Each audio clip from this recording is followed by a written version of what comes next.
পরিচালনা করেন নাই, তিনি রাজপথে যুদ্ধ করেছিলেন, সর্বক সৈনিক ছিলেন।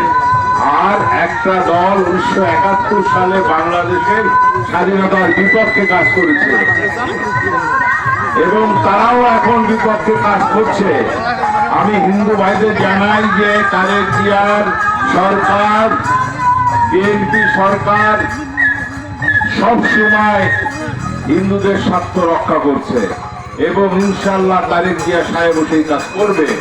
আমরা বিশ্বাস করি হিন্দু মুসলমান ভাই ভাই আমরা একসাথে বসবাস করতে চাই।